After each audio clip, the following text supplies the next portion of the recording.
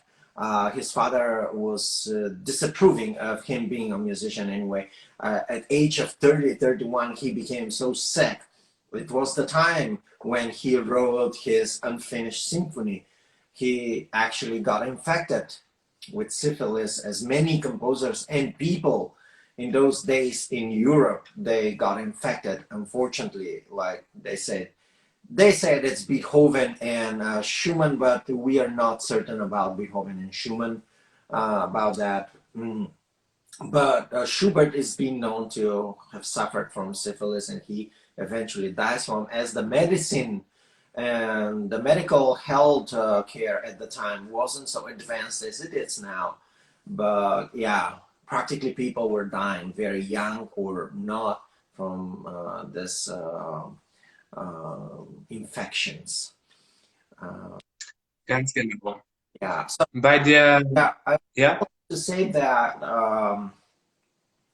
Schubert never got to hear his own symphonies, so they kind of become lost. And we know that Mendelssohn and Schumann, Robert Schumann, were the ones to outcover Bach. ja. Bach, but also not only Bach. Schumann actually was, Robert Schumann was also the person to discover Schubert symphonies. Ah, okay. Schumann. Okay. Robert Schumann was friend with Franz Schubert brother. So they were very good friends. And one day, Schumann asked a favor to see some of the stuff Schubert wrote in the past, right? And by the time, no one knew ever knew that actually Schubert had symphony. No, he was known for songs and quartets. That's all, chamber music mainly. And then he needed to travel, so he went down to his brother's house. And then his brother, Schumann, was looking through the stuff, through his music, through the original scores Schubert wrote. And then Schumann says, okay, is there anything that you can, show? You can just come up with from Franz. And then his brother says, there are packages of stuff here that I never know what to do with them. So would you like to take a look? And the first actually symphony that was discovered wasn't unfinished. It was actually the Great Number 7. So he started looking through the score and he said, this is a genius work. Why haven't they played, performed? And his brother says, really? Yeah, I want to take all this right away. So he took all the symphonies possible he could find. So he found them almost 50 years after Schubert's death. So Franz Schubert never got to hear or see his symphonies perform in his lifetime. Nur eine Aufführung gehabt. Er hat nur eine einzige Aufführung gesehen. Ich weiß nicht, ob das irgendein Klaviersonate oder irgendein Stück. Er hat nur eine einzige Aufführung in seinem Leben erlebt. Sonst überhaupt keinen Erfolg mit der Musik gehabt. Ja. And so because that's absolutely true, Florian says neither one of the pieces nor symphony, nothing has been available or Schubert had heard from him, from his works during his life, except the songs. And that's very true. And it's because of Schumann, Robert Schumann, Schubert became popular right away. He gave it to Mendelssohn. He started performing. He also introduced Schubert to the Vienna Philharmonic Society. He started writing a few articles about him. as one of the genius composers. I mean, it's just like, so Schumann was this discerning gift, you know, to recognize geniuses. He recognized Bach, he recognized, he helped Bach to be recognized. Schumann helped Schubert to be recognized. Schumann helped Brahms to be recognized. Schubert found also a few other lost composers in the past that he recognized. Now we know them as such. So he had a very good head on his shoulders, and yeah, I'm happy to be part of his family now. Yeah. So Schubert is an amazing composer. The structure is typically like an organ, but at the same time as Beethoven's structure. Take, for instance, the Great Symphony starts as just exactly 7th Symphony or 8th Symphony, 3rd Symphony or 2nd Symphony by Beethoven. As you can see, separate structures, you know. It's just amazing how Schubert took so many ideas from Beethoven and put it into material that are completely astonishing. And nur bei Beethoven, auch bei anderen Komponisten. Pardon? Auch nicht nur bei Beethoven, auch von Mozart hat er viel genommen. Also Schubert war sehr inspiriert von der klassischen Musik. Yeah. Und ging so weiter in die frühe Romantik. Also der hat viel von Beethoven, war sehr inspiriert. Lass uns vielleicht mal ganz kurz bitte über die unvollendete Sinfonie Nummer 8 ganz kurz sprechen. Also wir wissen alle, dass die unvollendete Sinfonie 2 Sätze hat. Es gibt noch das Scherzo, das wäre der 3. Satz, aber da gibt es ein paar Skizzen, die Schubert nicht vollendet hat, ja. Und ja, viele Wissenschaftler, Musikwissenschaftler fragen sich, das wird doch bis heute noch gefragt, warum die unvollendete Sinfonie 2 Sätze hat, anstatt 4 Sätze. Warum, ist die große Frage. Schubert hat natürlicherweise der hat die ersten 2 Sätze komponiert, hatte sehr viel Arbeit dazwischen gehabt, musste an einer Oper arbeiten und so weiter. Und der 3. Satz, den hat er deswegen nicht beendet, weil er Ähnlichkeiten mit Beethovens 3. Sinfonie hatte. Ja? Yeah, that's exactly. Und ja genau. Und bei der unvollendeten Sinfonie, bei der Sinfonie in H-Moll, handelt es sich sozusagen um einen musikalischen Torso, der neben Mozarts Requiem und als das wohlbekannteste Musikfragment aller Zeiten, also neben Mozarts Requiem allerdings auch mit Werken von Dvorak und Schumann und Brahms, Bruckner, Mahler viele Ähnlichkeiten hat. Also allerdings beginnt kaum eine Sinfonie derart düster und bedrohlich wie die Sinfonie in H-Moll von Schubert, ja, von Franz Schubert. Eine besondere Bedeutung kommt außerdem bei den Posaunen bei der Schuberts H-Moll-Sinfonie, die hier sozusagen ihre melodische Emanzipation erleben und fortan auch von anderen Komponisten sinfonische Werke wie gesagt, Schumann, Brahms, Dvorak, Bruckner, Mahler auch in vergleicher Rolle eingesetzt wurden. Und die beiden vollständigen Sätze, also der 1. und 2. Satz, welche ihrerseits nur bezüglich Takt, Dreivierteltakt beziehungsweise Dreiachteltakt, ja, und Tempo Allegro Moderator und beziehungsweise Andante con moto Gemeinsamkeiten aufweisen, werden in der heutigen Aufführungspraxis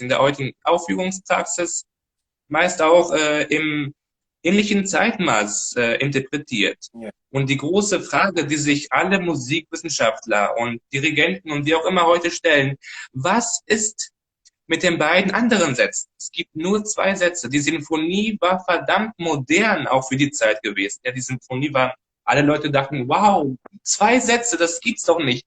Alle Sinfonien im Sonatenhauptsatz die haben ja alle 4 Sätze. Was hat Schubert hier gemacht? Warum 2 Sätze? Ja, das war eine große Frage und die Sinfonie war verdammt modern in der Zeit gewesen. Und die Hörer regelmäßig mit seelischem Exhibitionismus, ja. Ungewöhnliche ist auch die Tonalität.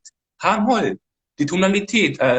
Weder Haydn noch Mozart noch Beethoven haben Sinfonien in diese Tonalität geschrieben. Ja. Keiner von denen, sowohl Beethoven als auch Haydn und Mozart, haben keine Sinfonien H-Moll geschrieben. Es ist eine sehr ungewöhnliche Tonalität, eine sehr gewöhnliche Tonart, ja, H-Moll. Ja. Beethoven sagte, H-Moll ist die schwarze Tonart, sagte Beethoven, ja. Es gibt keine Sinfonie davor, die in H-Moll geschrieben wurde. Es ist sehr ungewöhnlich und Ja. erst 70 Jahre später tut es in Tschaikowski mit der Pathetik. Der hat die Sinfonie auch in H-Moll geschrieben.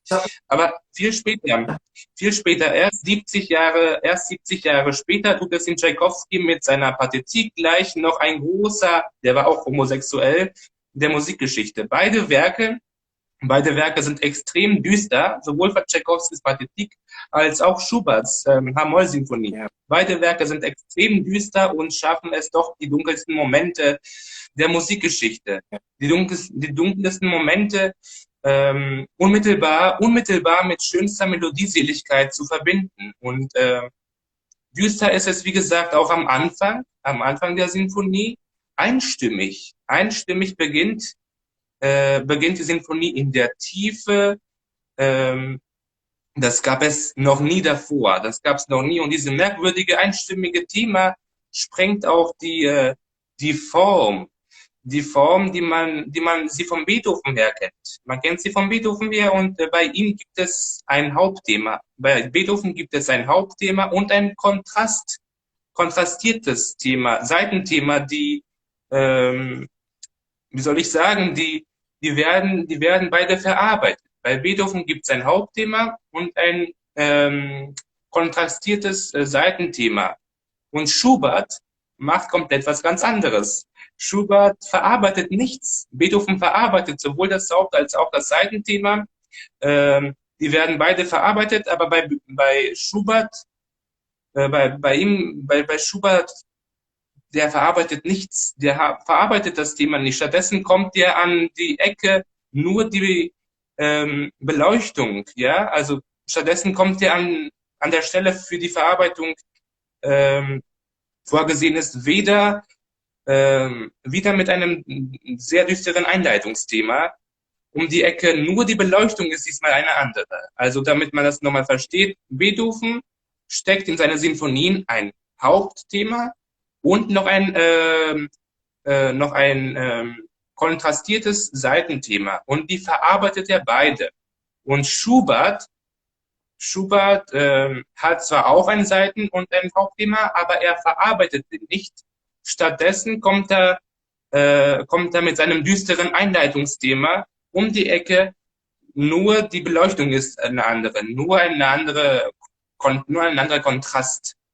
Und Schubert ist eher so der assoziative Typ, ja, nicht so der Logikdenker wie Beethoven. Yeah, just to translate everything that you said, this whole, saying, I'll try to put it in frame. So Florian actually started with the point out of tonality Schubert was using. It's uncommon symphony that all the symphonies usually have 4 parts movements. The unfinished symphony has only 2. That's the first point. Second of the point, tonality. It was uncommon composers at the time to write in H-moll or so-called B minor. Why? Beethoven says the B minor tonality is the black color of tonality. So they kind of stays away from this. And you can see no one composer at the time or a little before that was writing in H-moll or B minor. No, you practically won't see that composer. But once in a sudden, Schubert comes along and bam, H-moll. So it's well known that every sound creates color. And most of the time we have tonality, but we have colorization of the tones and the keys in music. So every single key has its own color. For instance, to me, you know, A major has bright white or bright yellow like a sun, you know. And that's why we call A major, tone A, as the origin of life. You know? Yeah. So we have C minor, it's dark blue. C major is bright blue, like sky blue. E flat major is royalty, you know, dark red, burgundy, you know, S-dur, you know. And, Yeah. and that's why you can see, you know, then you can see C major also like royalty as well. Also, you can see like as a royalty because the blue, red, and green are royal colors. So the green color is G major. The dark green is G minor. And once in a sudden, we know that a few keys, majors or minors, brings sadness. And one of this is C minor, D minor, and B minor or H-moll. So also F sharp minor, fifth moll. Yeah. Yeah. So this, those are, so H-moll is being represented as ash or dark ashes. Why? Because it's so grieving color. It's plain and it brings, you know, the colorless of your soul. Fifth moll is painful. And that's why you can see Chopin, you know, you can see other composers when they write in fifth moll, it's really painful, sad, and melancholic, you know. And it's a tonality of grief. And D minor, the D minor is being accepted officially by musicians at the time. The D minor is a key of sadness, of tower, you know. Yeah. So that's why you can see Bach writes a lot of in D minor. Mozart writes when, you know, his, you know, Lacrimosa in D minor. And many other composers, they write in D. So, but once in a sudden, H-moll from nowhere, dang, 50 years later, Tchaikovsky writes his Pathetic Symphony number 6 in H-moll. It's B minor, which was completely uncommon at the time. So, Ja, vor allem auch die Themen waren sehr gleich. Die Themen, die sie hatten und die Intervall- und harmonische Reihenfolge war dasselbe mit Tchaikovsky Pathetik und Schuberts H-Moll-Sinfonie. exactly. The thematical part between the Tchaikovsky Pathetic Symphony and the Schubert H-moll Symphony are very similar. And also, so Schubert was taking ideas mainly inspired by Beethoven, but he was taking inspiration also from Mozart and other composers from the classic era. So, but mainly his main mentor, so-called, you know, so-called, was Beethoven. Beethoven was the leading person to him as a composer in general. He literally reshaped his view based on Beethoven's music. Ganz genau, So, ganz genau. okay. Aber Schubert, But Schubert, Schubert war,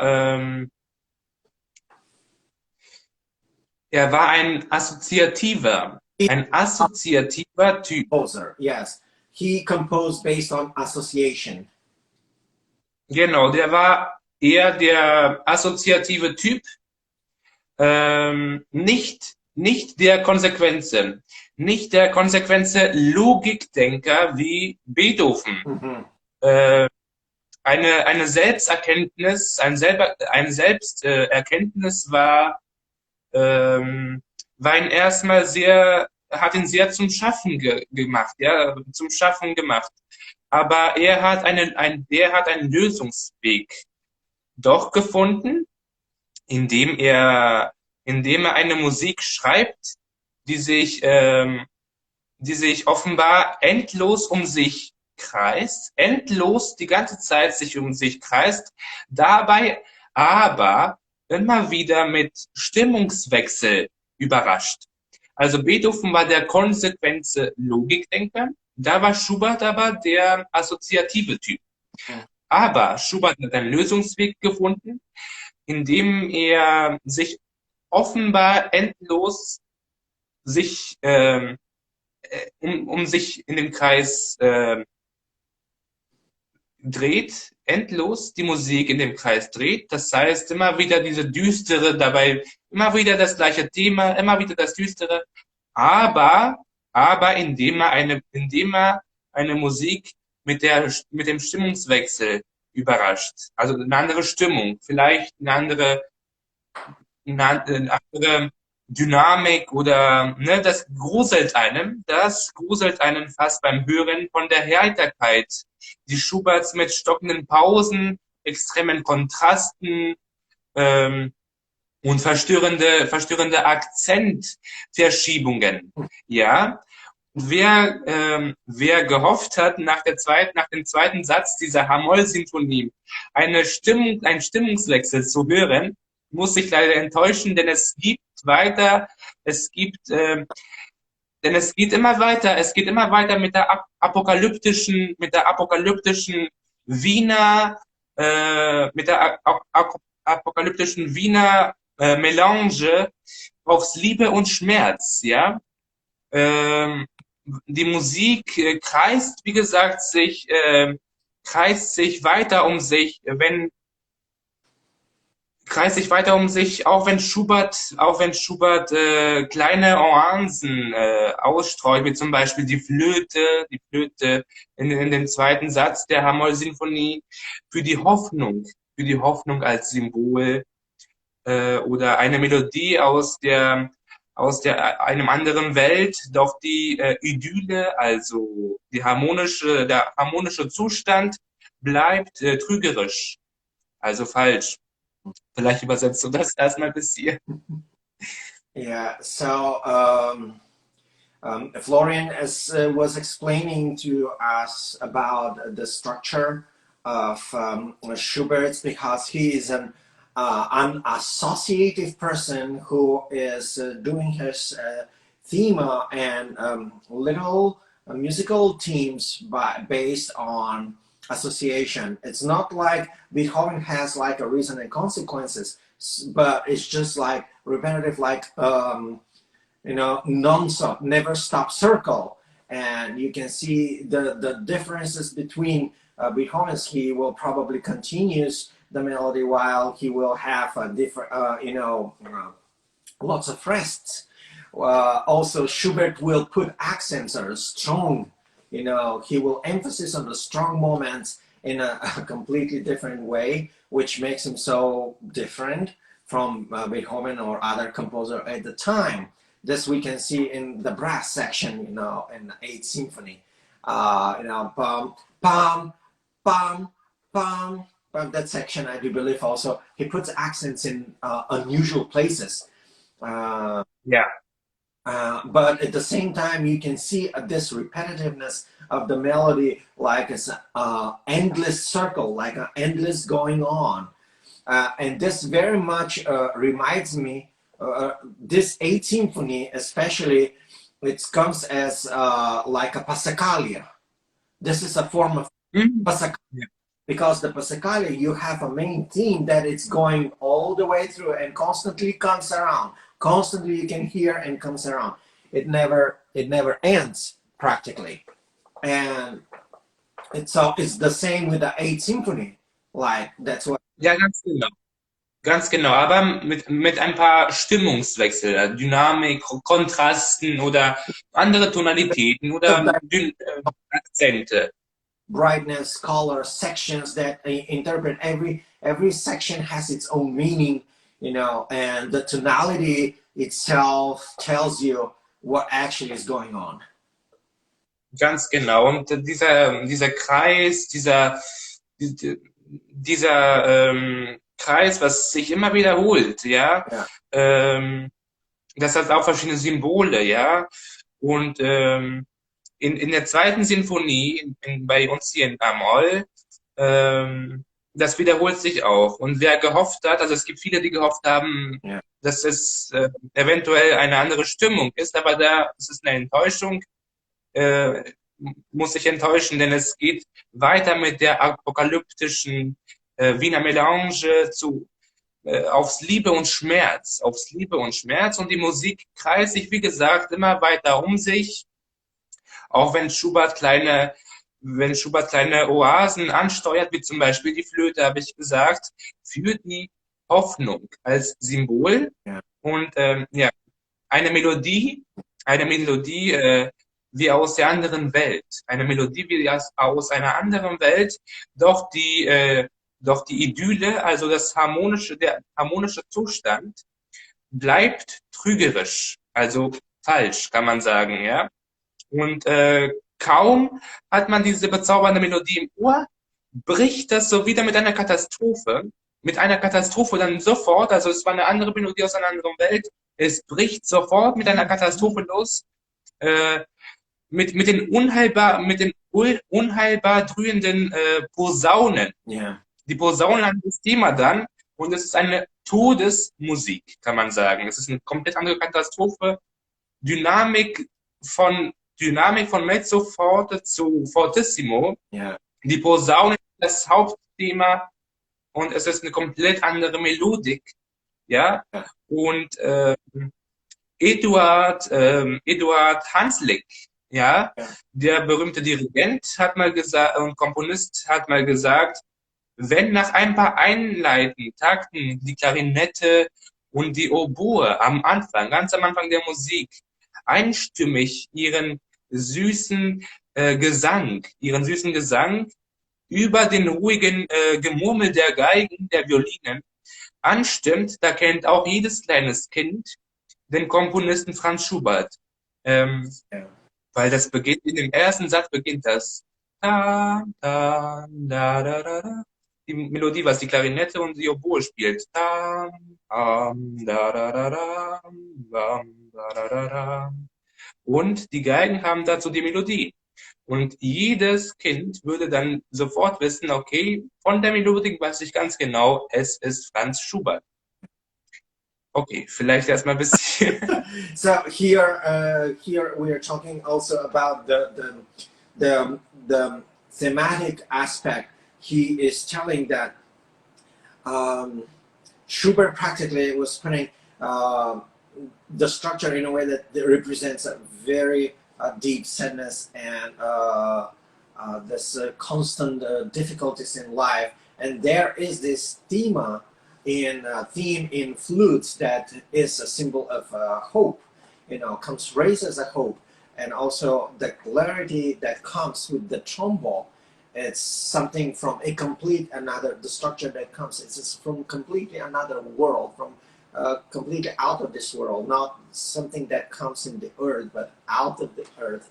It's come from above, and also there is this Hans conductor is talking about how the structure when the posaune, which is mean the trombone, plays is something that it's really like heavenly, and once in a sudden you can hear the string section comes in.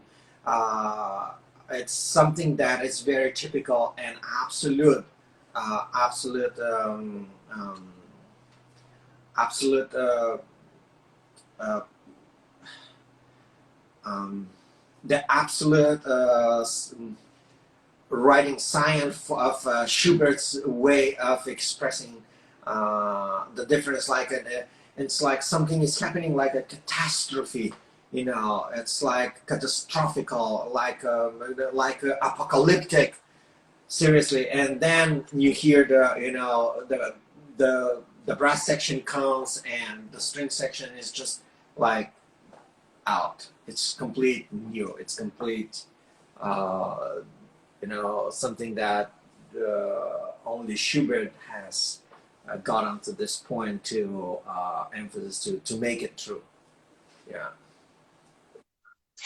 Außerdem passt sie, also die zweite, achte Sinfonie in H-Moll, das unvollendete Sinfonie, das passt sehr, sehr, sehr gut mit dem Werk von Frank Martin, dem Schweizer Komponisten, der Kurrent, beziehungsweise das wird auch die Weise von Liebe und Tod. Das ist ein großes Werk von dem Komponisten Frank Martin, der Kurrent, so heißt es, die sinfonische Dichtung. Yeah, in 8th Symphony, Schubert recycle out some main ideas from Frank Martin. Frank Martin. Yeah. Frank Martin. Frank Martin, he's a Swiss composer, and this specific work of Frank Martin was actually written for, you know, life and death. So that's something Ganz genau. Schubert takes from. Ich meine, und was ich meinte ist, das Stück von Frank Martin, der Kurrent, so heißt das Stück, aber es wird auch sehr oft mit einem anderen Titel benannt. Das heißt, die Weise von Liebe und Tod. Liebe und Tod. So, das also. Yeah, so actually when this work, this piece of Frank Martin is titled with a different way, that it's called Waltz with Life and Death. Und das passt sehr gut mit Schuberts unvollendete Sinfonie. Frank Martin und Schubert, diese Werke, also die Weise von Liebe und Tod oder auch der Kurrent genannt und Schuberts achte Sinfonie, das Unvollendete in H-Moll, die passen sehr gut zusammen. Die passen sehr gut zusammen, weil die Sicht auf Leben und Tod eines jungen Menschen, wie in dem Poem der Dichtung von Rainer Maria Rilke, ist ein sehr berühmter Schriftsteller. Er hat das Werk geschrieben und Frank Martin hat das vertont in einer sinfonischen Dichtung wie zum Beispiel Franz Liszt mit Dante oder Goethe, ja. Frank Martin, der Schweizer Komponist, der hat das Werk von Rainer Maria Rilke vertont in einer sinfonischen Dichtung, ja. Und es geht um Liebe und um Tod. Bei Franz Schubert genauso, weil Franz Schubert hatte auch sehr, sehr große Schmerze, ja, sehr große Schmerze von der Liebe, von dem Leben und hat auf das ewige Leben gehofft und religiöse Dinge. Und die beide Werke von Frank Martin, die Weise von Liebe und Tod, und Franz Schubert, achte Sinfonie, die passen sehr gut zusammen, denn die Sicht auf Leben und Tod eines jungen Menschen, wie in dem Poem von Rainer Maria Rilke beschrieben wurde, das passt sehr zusammen und das wird von Frank Martin auf einer eindrücklichen Weise vertont mit einer Essentialität, ja. Es geht in beiden Werken, bei Schubert und bei Frank Martin, um die Urfragen der Humanität, der Menschheit, Sinn des Lebens, Tod, Jenseits, wie auch immer, ja. Das ist das auch, was Schubert in seiner 8. Sinfonie beschreibt.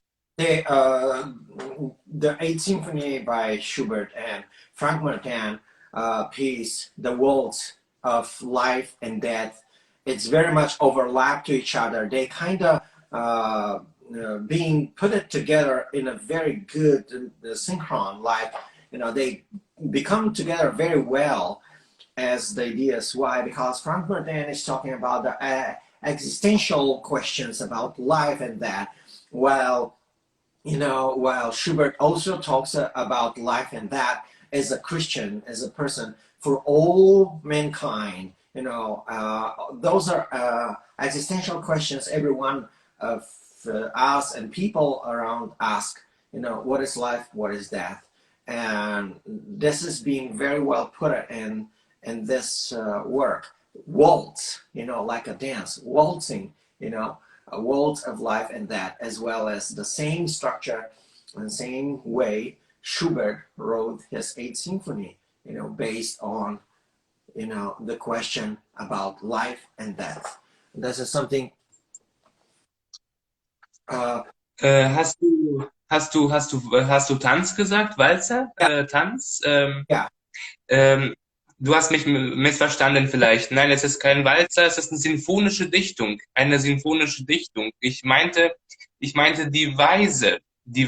Oh. Die Art und Weise. Oh, Weise, no Walzer. Oh, I'm sorry. So it's. Kein Problem. Yes, this is not the waltz of life and death. Though I misunderstood him.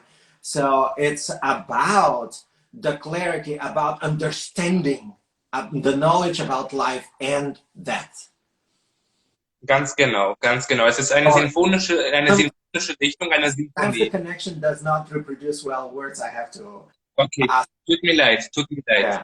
Also Frank Martin hat eine sinfonische Dichtung, also eine Sinfonie, über das Werk, über die Literatur von Rainer Maria Rilke. Rainer Maria Rilke ist ein berühmter Dichter, ein berühmter Schriftsteller, und der hat ein Werk, ein Poem geschrieben, das heißt Der Kurrent. Und Der Kurrent, da geht es um die Art und die Weise von Liebe und Tod. Yes. Und das hat Frank Martin vertont, mit Musik dazu geschrieben.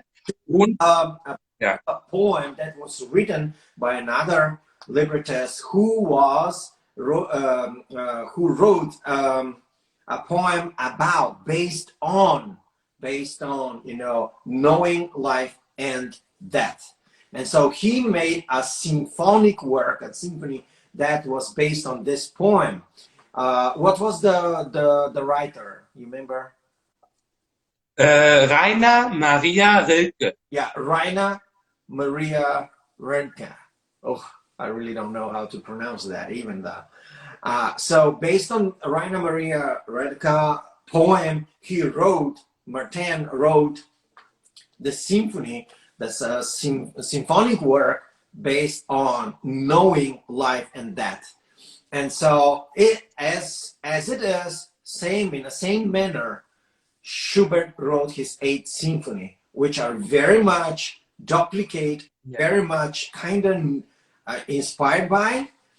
And you can see Schubert talks about life and death as well. But Schubert talks as a Christian because Schubert was a very deep believer in Christians, and that's why he refers to a hope, and the hope is resurrection. Exactly.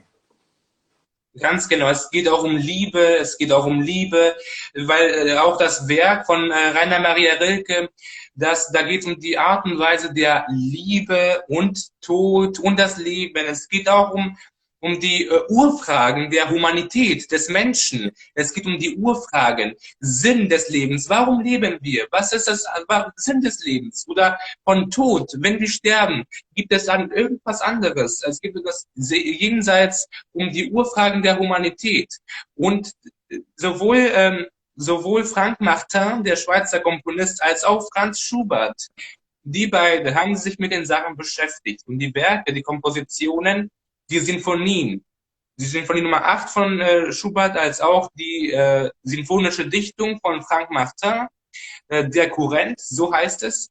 Beide Werke sind gleich. Die sind sehr identisch. Yeah. Denn es geht um dieselben Fragen. Both composition number 8 symphony by Schubert and by Frank Martin are very much related to each other. And the idea is this human, question, the question of humanity. Why do we live? What is life? What's the purpose of life? And then before we die, we ask, what is going to be up there? What is there? Is there something out there? So those are questions that we ask as human people. And so both the Symphony Number 8 and the symphonic work by Frank Martin and Symphony Number 8 by Schubert are very much similar in this idea. They kind of complete each other, kind of complement each other based on this idea. You know, life, knowing life, knowledge of life, and knowledge of death. Ja. Und man muss auch bedenken, Franz Schubert, der hat ein sehr kompliziertes Leben, ja. Also Schubert. Franz Schubert had a very complicated and hardship life. Ja, er hatte sehr Unglück mit der Arbeit, mit der Liebe. Yeah, with his und der personal life. He had no wife. He had no one to love him practically. His mom died. You know, his yeah. was suffering from alcoholism, alcoholic, and issues. He was a very abusive person, and you just realize that Schubert was a person who wrote such a beautiful, gentle, amazing music in an environment where sickness, abuse, and so it was something very common. Wusstest du, dass Franz Schubert, der hat mal ein Stück, der war auch Lehrer, ja? Der war auch Lehrer und hat eine Schülerin gehabt, ein junges Mädchen, ich weiß nicht, 18, 19 Jahre alt, und der hat ein Stück komponiert, ein Liebesstück. Und der hat es so komponiert, dass ihre Hände, die Hände von dem Mädchen und auch seine Hände von Franz Schubert sich berühren. Er hat das so komponiert, also, dass man die Hände quasi kreuzt und dass ihre Hände sich berühren. Weil der hatte nie eine Hand von einem Mädchen berührt. Und der hat das extra so komponiert, dass ihre Hände sich berühren. Das war ein Klavierstück für 4 Hände, also 2 Personen, die spielen. Und der hat das so geschrieben, dass ihre Hände sich berühren. Muss man sich mal vorstellen, ja. Wow, that's amazing, though. Yeah. Well, guys, it's been a pleasure today to be together because it's almost an hour. We are following 1 hour sessions. And we had an amazing fun talking today with Florian about Schubert. I hope you learned a lot. Please follow his Instagram account and follow me if you want, if you will. And we are going to see you this Friday, and we are going to talk about Camille Saint-Saëns, his Organ Symphony Number 3, and César Franck, or César Franck.